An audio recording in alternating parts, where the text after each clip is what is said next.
मसीह खुदावंद में आप सबकी सलामती हो। मेरे अजीजों, आज मैं आपको कोरोना वायरस के मतलब मसीह की पेशन को बयान करना चाहता हूँ। खुदा के कलाम में यूं लिखा है, मत्ती उसका 24 बाब उसकी 15वीं आयत से देखूंगा। उजाड़ने वाली मकरूह चीज़ के बारे में खुदा यीशु मसीह का अलहाम, खुदा का कलाम जो हमें आगाही करता है कि इसकी तरफ तवज्जो दे, क्योंकि ये वक्त नज़दीक है और ये आखिर वक्त है। मेरे अज़ीज़ों, मैं पढ़ना चाहूँगा। पास जब तुम उस उजाड़ने वाली मकरूह चीज़ को जिसका जिक्र दानियल नबी की मार्फत हुआ मुकद्दस मुकाम में खड़ा हुआ देखो, पढ़ने वाला समझ ले, तू जो यहूदिया में हो वो पहाड़ों पर भाग जाए, जो कोठे पर हो वो अपने घर का सबाब लेने को नीचे ना उतरे, और जो खेत में हो वो अपना कपड़ा लेने को पीछे न लौटे। मगर अफसोस उन पर जो उन दिनों में हामला हो और जो दूध पिलाती हो। पास दुआ करो कि तुमको झाड़ों में या शबत के दिन भागना ना पड़े, क्योंकि उस वक्त ऐसी बड़ी मुसीबत होगी कि दुनिया के शुरू से ना अब तक हुई ना कभी होगी, और अगर वो दिन घटाए ना जाते तो कोई बशर ना बचता, मगर बरगज़िदों की खातिर वो दिन घटाए जाएंगे। उस वक्त अगर कोई तुमसे कहे कि देखो मसीह यहाँ है या वहाँ है, तो यकीन ना करना, क्योंकि झूठे मसीह और झूठे नबी उठ खड़े होंगे और ऐसे बड़े निशान और अजायब काम दिखाएंगे कि अगर मुमकिन हो तो बरगज़िदों को भी गुमराह कर ले। पास देखो, मैं तुमसे पहले ही कह दिया है। पास अगर वो तुमसे कहे कि देखो वो बियाबान में है, तो यकीन तो बाहर ना जाना, और या देखो वो कोठरियों में है, तो यकीन ना करना, क्योंकि जैसे बिजली पूरब से कूद कर पश्चिम तक दिखाई देती है, वैसे ही बनी आदम का आना होगा। जहां मुर्दार है वहां गिद्ध भी जमा होंगे, और फौरन उन दिनों की मुसीबत के बाद सूरज तारीक हो जाएगा और चांद अपनी रोशनी ना देगा, और सितारे आसमान से गिरेंगे और आसमान की कूतें हिलाई जाएंगी, और उस वक्त इब्ने आदम का निशान आसमान पर दिखाई देगा, और उस वक्त जमीन की सब कौमें छाती पीटेंगी और इब्ने आदम को बड़ी कुदरत और जलाल के साथ आसमान के बादलों पर आते देखेंगे।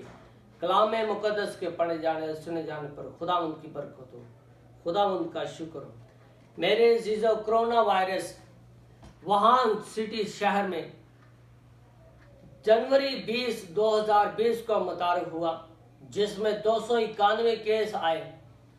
और अगर हम उसकी मार्केट को देखें, फूड मार्केट को देखें, तो आप हैरान परेशान और आपके दिल में कराहत होगी कि ऐसे जानवर मकरूह चीज़ें खाते हैं जिसके मतलब खुदा ने सख्ती से मना किया है। अगर मासूमियत का ज़माना देखें तो बाग़ एदन में खुदा ने पैदाइश बाब उसका पहला बाब 29-30 आयत में लिखा है कि इंसान के लिए कुल बेजदार सब्जी और बेजदार फल होंगे, और जानवरों और परिंदों के लिए कुल हरी बूटियाँ होंगी। लेकिन मेरे अज़ीज़ों, इंसानी हुकूमत के ज़माने में तूफान नूह के बाद पैदाइश अगर उसका 9 बाब 3-4 आयत को देखें तो वहाँ पर लिखा है कि खुदा ने कहा, उन्हें कहा कि हर चलता फिरता जानदार खाना जायज़, मगर खून मत खाना। मेरे अज़ीज़ों, बहुत से ऐसे कबीले हैं जो जानवरों के साथ उसका खून भी पीते हैं, लेकिन मेरे अज़ीज़ों, खुदा ने सख्ती से मना किया है। अगर हबार कोहे सीना पर हबार की किताब में देखे, मुकद्दस मूसा की लिखी हुई हबार उसका 11वां बाब लिखा है, कोहे सीना पर हर खुदा ने इसराइलियों से हम कलाम हुआ। यरूशलेम में जो कैपिटल ऑफ यरूशलेम है, वहाँ पर खुदा ने उन्हें सख्ती से इन चीज़ों के मतलब मना किया जो मकरूह चीज़ें थी, और उन्हें कहा कि हर वो जानवर खाना जिनके पाँव चीरे हों, अलग हो और चुगाली करते हो, लेकिन उन चीज़ों को हरगिज़ मत खाना जो चुगाली ना करते हो और जिनके पाँव चीरे हुए हो। मेरे अज़ीज़ों, जिनमें सूर है।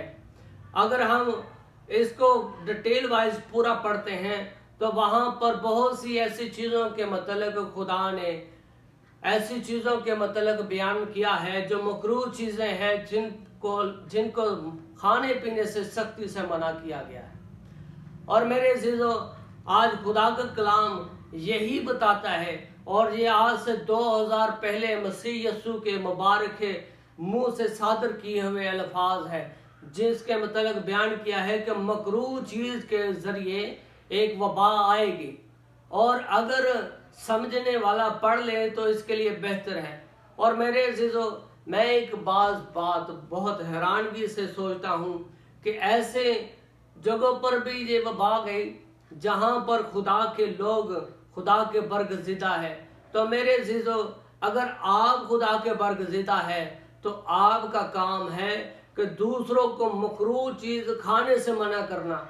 अगर आप ये जानते हुए मकरूह चीज़ दूसरे को खाने की दावत देते हैं और खुद उसमें शामिल हो जाते हैं, तो आप भी गुनाह के ज़ुमरे में आ जाते हैं। और बहुत से खुदा के खादमीन जो अपने आप को ज़ाहिर करते हैं कि हम खुदा के खादमीन हैं, और चंद ऐसे बातें बयान करते हैं जो इंसान की अकल से बालातर हैं। जैसे कि चंद दिन पहले वीडियो एक मीडिया पर आई और बयान किया गया कि 3 दिन 3 रात जो है वो रात रहेगी, और मेरे अज़ीज़ों ऐसा कोई वाक़या नहीं हुआ।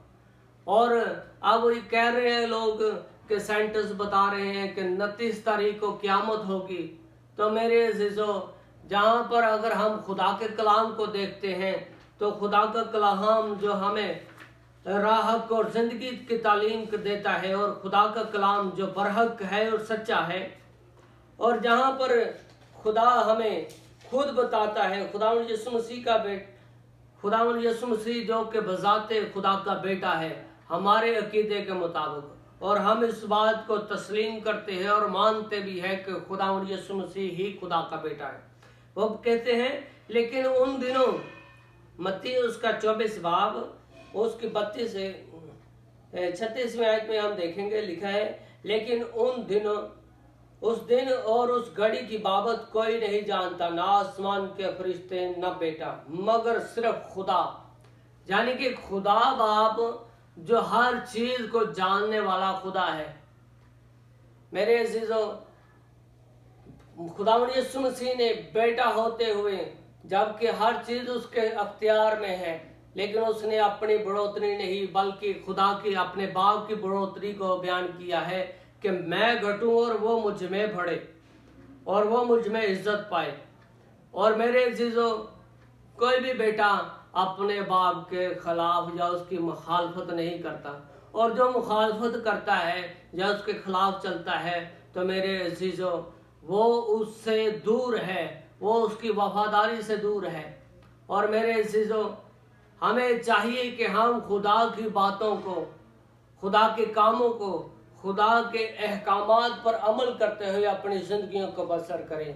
और मेरे अज़ीज़ों, यहाँ पर लिखा है, वो दिन घटाए ना जाते और कोई बशर ना बचता, और ये दिन घटाए जाएंगे तो बरगज़ीदों की खातिर दिन घटाए जाएंगे।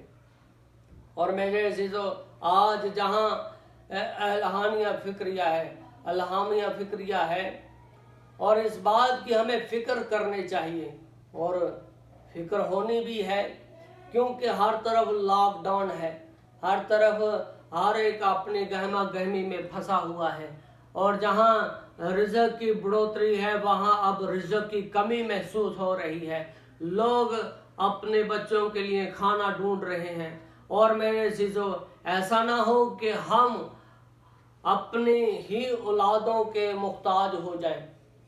मेरे अज़ीज़ों, वक्त को गनीमत जाने के दिन बुरे हैं, और आज ये वक्त है खुदा से हम कलाम होने का, खुदा से बातें करने का, खुदा से दुआएं मांगने का कि ऐ खुदावंद ये वबा जो है वो टल जाए, ऐ खुदावंद हम पर रहम कर ताकि ये वबा जो है ख़त्म हो जाए, ताकि इस दुनिया पर तेरा ही जलाल हो। और मेरे अज़ीज़ों, खुदा के कलाम में ये भी लिखा है कि जब तक के खुदा का कलाम कोने कोने तक पहुंच ना जाए क़यामत ना होगी। और मेरे अज़ीज़ों, ऐसा ना हो कि ये वक्त से पहले ही नागहानी जो आफत है हमें आ पकड़े। और मेरे अजीजों, इसलिए ज़बूर नबीस 91 में लिखता है कि कोई वबा तेरे खैमे के नज़दीक ना आएगी। मेरे अजीजों, अगर हम खुदा को अपनी पनाह मानेंगे, हम खुदा की पनाह में आ जाएंगे, तो मेरे अजीजों हकीकत में कोई वबा आपका सामना नहीं कर सकती, कोई वबा आपके सामने ठहर नहीं सकती। इसलिए मेरे अजीजों, ज़्यादा से ज़्यादा दुआ करें और खुदावंद की तरफ रजू लाए और खुदा के बेटे को, मसीह खुदावंद को अपना निजात और शख्सी निजात दहें।